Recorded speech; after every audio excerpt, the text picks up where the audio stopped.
अमृत है तेरे बोल तो पैगाम जिंदगी.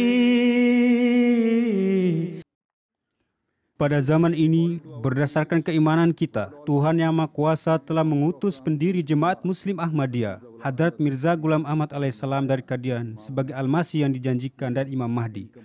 Dengan ketundukan yang sempurna kepada Nabi Suci Muhammad SAW, Hadrat Masih Maud alaihissalam diutus untuk menyiarkan ajaran yang benar dan sejati dari Islam dan Al-Quran Suci. Beliau diutus untuk menghubungkan manusia dengan Tuhan Yang Maha Kuasa. Beliau diutus untuk mengidentifikasi dan memberikan pengakuan atas hak-hak yang harus dihormati oleh sesama manusia. Beliau diutus untuk mengakhiri segala bentuk peperangan agama. Beliau diutus untuk menegakkan kehormatan, harga diri, serta kemuliaan semua nabi dan pendiri dari semua agama. Beliau diutus untuk menarik perhatian manusia guna mencapai standar tertinggi dalam nilai-nilai akhlak.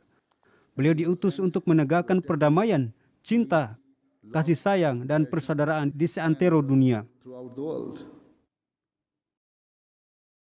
Layaknya seorang manusia, Hazrat Masih Maud alaihissalam setelah mendirikan sebuah jemaat Islam yang hanya berfokus untuk mengembalikan perdamaian dunia yang hilang.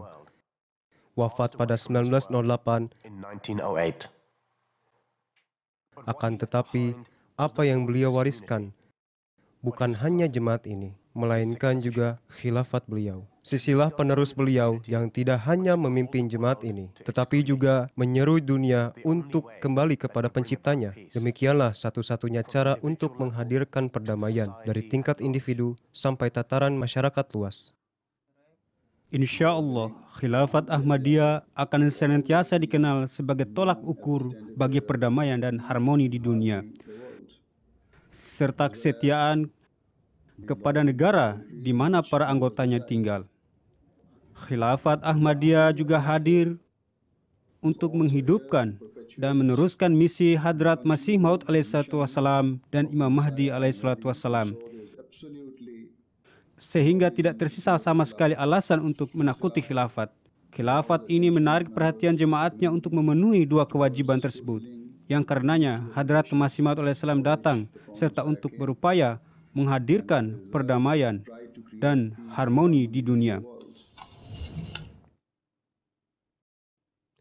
Kini, Khalifah kelima beliau, Hazrat Mirza Masroor Ahmad, Ayyadallahu Ta'ala binasril aziz, telah membuktikan diri untuk mengkhidmati kemanusiaan. Saya telah menyampaikan pesan yang sama dalam menyuarakan perdamaian dan keadilan pada banyak kesempatan di berbagai belahan dunia. Saya melakukan hal yang sama. Saya tidak tahu seberapa besar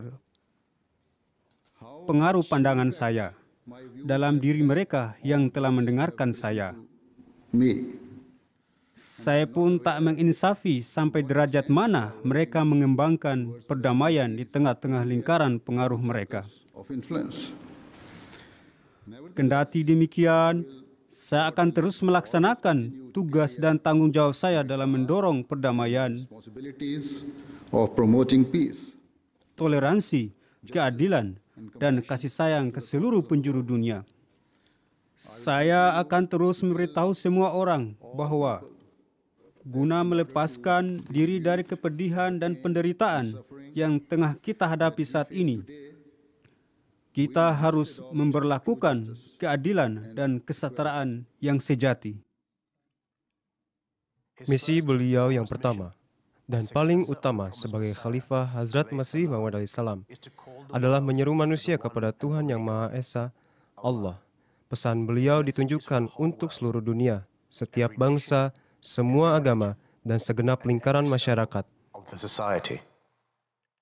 Yang mulia dan berasaskan ajaran Al-Quran, melihat bahwa iman kepada Tuhan Yang Maha Esa dan pemenuhan hak-hak manusia merupakan satu-satunya jalan untuk menciptakan perdamaian. Pendiri Jemaat Muslim Ahmadiyah bersabda bahwa beliau telah diutus oleh Tuhan Yang Maha Kuasa pada masa ini untuk mengabdi kepada Nabi Suci Islam Muhammad sallallahu alaihi wasallam dalam rangka menyebarkan dua tujuan terpenting dari ajaran Islam. of Islamic teachings. Pertama, membawa manusia lebih dekat kepada Tuhan yang Maha Kuasa. Kedua, menarik perhatian manusia guna memenuhi hak-hak satu sama lain.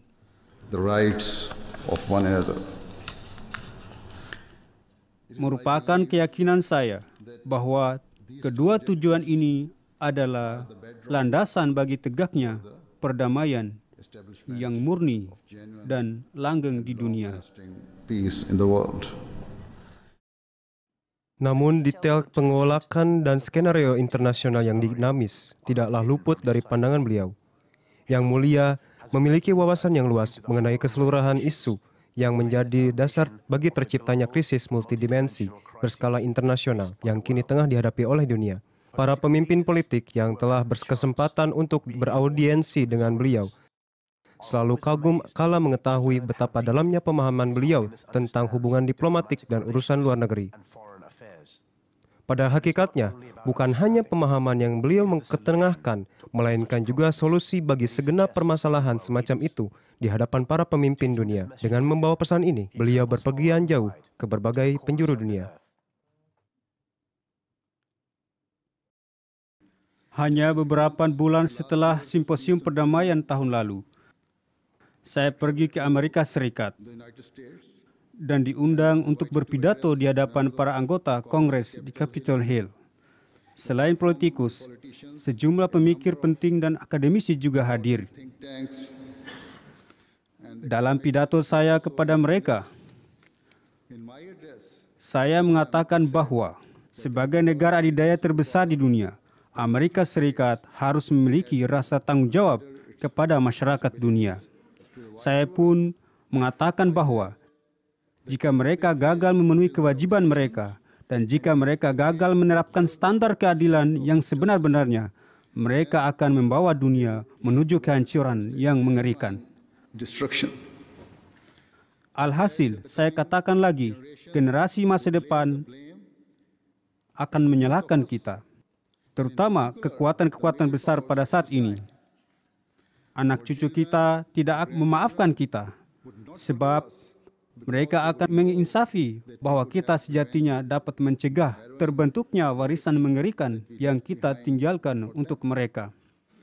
Demikian juga, Desember lalu di Parlemen Uni Eropa,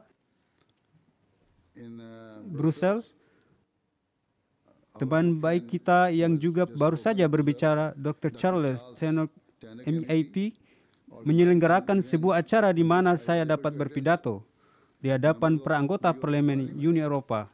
Acara tersebut turut pula dihadiri oleh anggota-anggota parlemen dari berbagai negara lainnya, serta sejumlah petinggi dan orang-orang yang berpengaruh. Saya memanfaatkan kesempatan itu untuk mengingatkan negara-negara Eropa tentang tanggung jawab mereka sebagai anggota Parlemen Uni Eropa. Hazrat Mirza Masroor Ahmad, Khalifah dari Hazrat Masih Maud alaihissalam, telah mengidentifikasi bahwa semua masalah besar dalam politik berpangkal dari kerugian ekonomi. Negara-negara besar berusaha melakukan sabotase terhadap perekonomian negara-negara yang lebih kecil. Beliau sangat percaya bahwa kerugian ekonomi merupakan salah satu faktor utama di balik hampir semua perang besar yang terjadi di dunia yang tengah sekarang ini. Krisis ekonomi dunia telah memberikan kontribusi yang besar terhadap kerusuhan global dan meningkatnya perasaan frustasi tengah-tengah masyarakat. Amongst the masses.